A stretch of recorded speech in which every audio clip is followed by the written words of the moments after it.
All right, Shalawam, Israel, Shalawam. First and foremost, I like to give all praises, honor, and glory to the Most High Yahawah, Bahasham, Yahawashi, Bahasham, Rakakodash. All right, that's who this world ignorantly calls God and Jesus Christ in the ancient Paleo-Hebrew language. All right. Next, double honors to the elders and apostles at Great Millstone who teach real well and rule real well through the Spirit. All right, and peace and salutations to the elect of Israel scattered across the four corners of the earth. All right, so today's topic of lesson through the Spirit and power of Yahawah, Bahasham, Yahawashi. It's just, a quick breakdown lesson of Revelation chapter 7, specifically verse 9 and through 17. Kind of want to talk about that, break that down, kind of go into what that's talking about, who that's dealing with, and kind of how it applies to us today, right now, right? So, without anything else to say, all right, this is the book of Revelation chapter 7, verse 9, and it reads, "After this I beheld, and lo, a great multitude which no man could number, of all nations and kindreds and people and tongues, stood before the throne and before the Lamb, clothed with white robes and palms in their hands." All right, so that's verse 9. So we understand after, because I didn't start from the top, but it, from 1 up through 8, it kind of explains how 144,000 Israelites out of all the tribes of Israel were set up and redeemed, sealed apart from everyone else, which is why the angels and everyone else were set or told not to do anything to the earth, right? But after we read verse 9, it says, "And after this, after they saying those things, it says, I beheld, and lo, a great multitude which no man could number." All right, so remember that. That's going to be a key point in understanding this breakdown, right? So it's a multitude which no man could number. It's a huge, large crowd, right? Of all nations, meaning of all nations that are on the earth, of people out of all those nations makes up this entire multitude of people that we're seeing, right? So it says, and kindreds and people and tongues. So no matter what language you can think of, somebody in the multitude has spoke that language, right? So it said, clothed with white robes and palms in their hands. So remember that. That's another key detail. They were clothed in white robes and palms in their hands. But what were they saying? It says in verse 10, "And cried with a loud voice, saying, Salvation to our power, right, which sitteth upon the throne and unto the Lamb," right? So that's a key thing in remembering, because it's not every power, it's our power. It's a possessive, ours. It's not everybody. So remember that, right? We're going to keep going. Verse 2. Hold on. I put too far. Verse 12. Saying, "Amen. Blessing and glory and wisdom and thanksgiving and honor and power and might be unto our power forever and ever. Amen. And one of the elders answered, saying unto me, What are these which are arrayed in white robes, and whence came they?" So basically, once again pointing out, who are these people in white robes? We see them. It's a huge multitude of them. But who are they and what are they doing? It already pointed out that they're giving praise to the only power of the heavens, Yahawah, right? That's who they're praising. So we have to understand who would do this in the first place, right?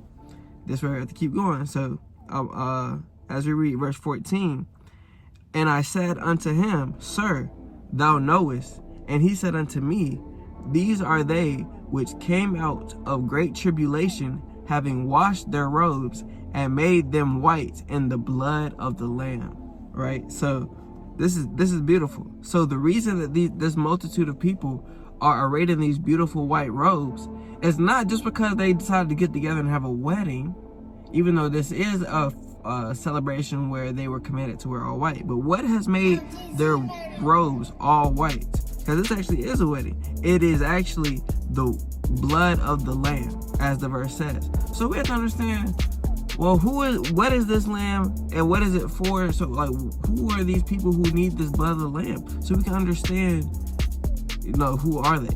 It sounds like a rhetorical question, but that's what we're trying to understand. Who is this great multitude, right? So verse 15, "Therefore are they before the throne of Yahawah, and serve him day and night in his temple, and he that sitteth on the throne shall dwell among them. So clearly we understand that these are saints, right? In a broad term, we can understand that the Most High is acknowledging them as the saints because he covered them in the blood of his son, Yahawashi, which is that lamb, right? But as you keep going, it says, they shall hunger no more, neither thirst any more, neither shall the sun light on them, nor any heat. For the Lamb which is in the midst of the throne shall feed them, and shall lead them unto living fountains of water, and Yahawah shall wipe away all tears from their eyes. So, these are sounding These are sounding like some great blessings that he's not just giving or pouring out on an accident. Sounds like it's purpose for a reason, because, like it said, it caused for the blood of his only begotten, right? So this is not something to be taken lightly. So as we read, it says, for the Lamb, Yahawashi, which is in the midst of the throne, shall feed them and shall lead them unto living fountains of waters, right? So what are these living fountains of waters? And Yahawah shall wipe away all tears from their eyes. So this obviously is something based upon a need that they had, because like I said, they had tears in their eyes, meaning they were weeping, crying, showing sorrow, going through some kind of turmoil or tribulation. So watch this. This is the book of Hebrews, right? Because like I said, we got to understand through the spirit of the precepts who this multitude is, right? All right. So this is the book of Hebrews, chapter 11, verse 12. There's one moment.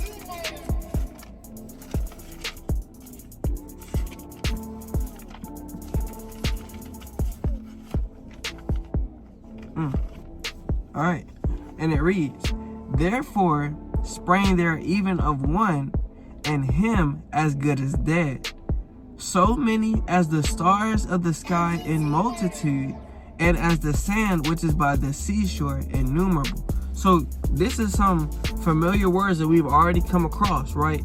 The multitude that cannot be numbered, right? It says that they are selected. It says, so many as the stars of the sky in multitude. So if you literally try to look out at nighttime at the sky and try to count every single star in the sky, could you do it?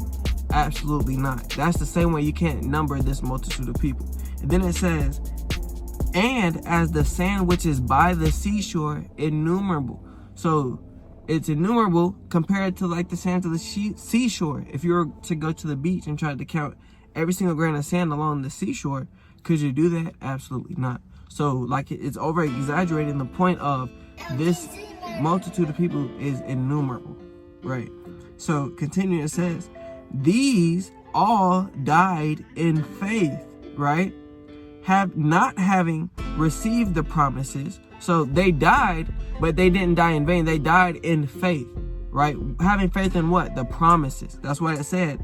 Not having received the promises. How do we know they didn't receive the promises? Because it said they died, but they kept the faith. They had the faith though. It says, but having seen them afar off, and were persuaded of them, and embraced them, and confessed that they were strangers and pilgrims on the earth, right? That's what they did. For they that say such things declare plainly that they seek a country. So these are people, obviously, who understood what the promises meant and what they were, because they seen them afar off, and they were persuaded of them and wanted them. And they even confessed that they had no other nation or inheritance besides the one that they seen afar off, which is the faith, right? But they still died. So follow me the point. It says, and truly, if they had been mindful of that country whence they came out, they might have had opportunity to have returned.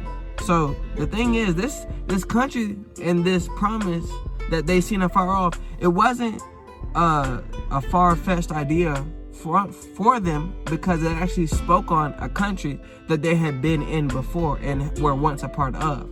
But they acknowledged within themselves that they themselves in that moment were not a part of a country. So this is I don't want to sound like it's going too far deep off the end, if you can't catch that spiritually, but we're gonna keep going and explaining it, right? It says, But now they desire a better country that is in heavenly, right? Wherefore Yahawah is not ashamed to be called their power, for he has prepared for them a city, right? So we obviously, thinking back to the scripts that we read in Revelations about how they were praising the Most High for his holiness and his greatness and his majesty. And here we have it being acknowledged that there's a people who are seeing this country that was promised, and they're seeing afar off, and they are desiring it and wanting it because they see that it has something to do with what they once had, right? And I'll read that script again before I go to my next precept, because I don't want that to go over your head. So it says, verse 15, and truly, if they had been mindful of that country from whence they came out, they might have had opportunity to have returned. So you guys have to understand, you have to catch that through the Spirit. This is not anything foreign to them. This faith that they're trying to cling to, that they died having, is not foreign to them, right? So that brings me hold on, select it, bear with me one moment. That brings me to the book of Ezekiel, chapter 11. Alright. The book of Ezekiel, chapter 11, verse 17.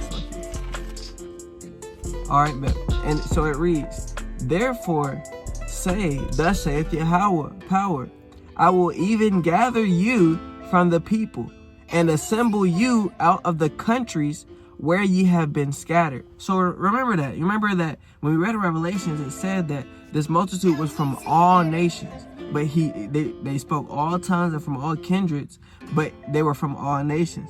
And that's what the Lord is saying right here. He says, I will even gather you from the people and assemble you out of the countries where ye have been scattered, and I will give you the land of Israel. So he said, yes, you are among all these other nations because I scattered you. Remember, because the verse that we just read said that they came out of a land. But the Lord said, I scattered you amongst all these nations. But it says, and I will give you the land of Israel, meaning I will bring you back and I will give you this land, this promise that I've been speaking of. I will give you the land of Israel, right? So, and then it continues and says, and verse 18, and they shall come thither, and they shall take away all the detestable things thereof, and all the abominations thereof from thence. And I will give them one heart, and I will put a new spirit within you. So look, this is about to get really spiritual, and if you can't catch this through the Spirit, you're not going to get it. So he's saying, I will take away all the detestable things and the abominations, which if you aren't familiar with those words, detestable means kind of basically things that you don't like strongly. You strongly don't like these things. And abominations are things that are purely unholy. Like they're abominable to the Most High. So basically he's saying these people that he's gathering from the countries, he will make them pure and holy before his presence in righteousness.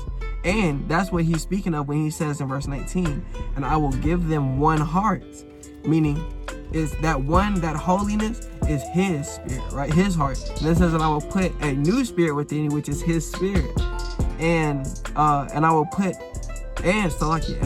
take the stony heart out of their flesh and will give them a heart of flesh. See, that's what I was speaking of when I said it's going to get real spiritual real fast. Because he said, I'm going to take the stony heart out of their, I'm going to read it. I will take the stony heart out of their flesh and will give them a heart of flesh. So if you try to equate or process that in a fleshly mindset, you're going to be thinking like, what? I have a heart of flesh right now. I'm not made of bricks or stone. So what heart of stone is he taking out of my flesh and going to give me a heart of flesh when I already have a... So you're not going to get it thinking like that. It's not talking literal. He's talking spiritually about how you've been hard-headed. Because if you're not familiar with the scriptures, the precepts speak about your heart referring to your thoughts in your mind. So basically, when the Lord says he's going to take your stony heart out of your flesh, he's referring to the heart of stone in your mind, or how you've been so stiff-necked and hard-headed when it comes to seeking his righteousness and keeping his commandments. All right? So verse 20, it says, that they may walk in my statutes and keep mine ordinances and do them. What are his ordinances? Things that he ordained for us to do. Let's see. He says, and they shall be my people and I will be their power. Well, basically meaning they'll keep his commandments. I thought I was going to say it, but it's still through the Spirit. That's what he's speaking on. You have to understand that. Verse 21. But as for them whose heart walketh after the heart of their detestable things and their abominations, I will recompense their way upon their own heads, saith Yahawah. So, like he said, like I even expounded on through the Spirit, if you're choosing to stay complacent in your hard-headed, stiff-necked mind, that I'm just not gonna keep the commandments, even though the Lord kind of said the ones who are gonna be saved, that he's gonna redeem, they will be keeping his commandments. You're just making it plainly understood to the true men of the Lord that you just won't be a part of that number, right? You're just gonna be a part of the number that's gonna be in the world to receive that destruction that the Lord set up for the world to receive. It's just that plain. So kind of flowing through the Spirit still, I would like to go to the book of Jeremiah. All right, and specifically chapter 32. All right, and verse 37. All right, still, these are all precepts expounded on Revelation chapter 7, right? So this is the book of Jeremiah chapter 32, verse 37. And I will gather them out of all countries. So, the theme that we read in Revelation is about this multitude that was seen in all white redeemed. The Lord is still reconfirming with all these prophets that he is going to do that. He is going to gather them and clothe them in righteousness, right? He says, behold, I will gather them out of all countries, whether I have driven them in mine anger. So he's even taking credit for being the one who scattered them amongst these nations, right? And in my fury and in great wrath, and I will bring them again unto this place, and I will cause them to dwell safely, right? What is that place of peace and safety that he's talking about? The land of Israel that we just read about in Ezekiel. So verse 38, and they shall be my people and I will be their power, right? And I will give them one heart and one way, that they may fear me forever, for the good of them and of their children after them. So you have to understand that this promise that the Lord is continuously explaining on who he's revealing this and purposing it for, is always to the same people and their children and their children's children. It's not going to change as far as the bloodline goes. Like, if something has to do with my seed line, another man can't claim my seed. He could take care of my child by doing certain things, but that is still my seed at the end of the day. He came through my loins. So these promises that the Lord is speaking about taking these people and putting them in this land and pouring out his Spirit and giving them a new heart, one heart, and all these blessings of an everlasting kingdom, is only to the same chosen seed. All right, and as you keep reading, let's expound on that. Verse 39, and I will give them one heart and one way, that they may fear me forever, for the good of them and of their children after them. And I will make an everlasting covenant with them, that I will not turn away from them to do them good, but I will put my fear in their hearts, that they shall not depart from me. So he even expounds on the fact that once I do make this change in the earth, and it's evident, it's not gonna revert back to the state it was before. Right? So that's what he means by everlasting, right? Is unending. This righteousness that he has established to be received into these people's hearts and minds, to make them whole and one back to him, is not gonna be changed back. Let's get 2 more verses right here that says the same thing. Verse 41.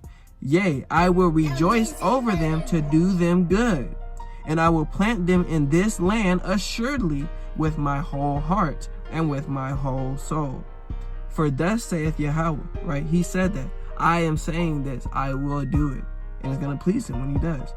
Like as I have brought all this great evil upon this people, right? Just like he scattered them amongst all the nations to serve the heathen, right?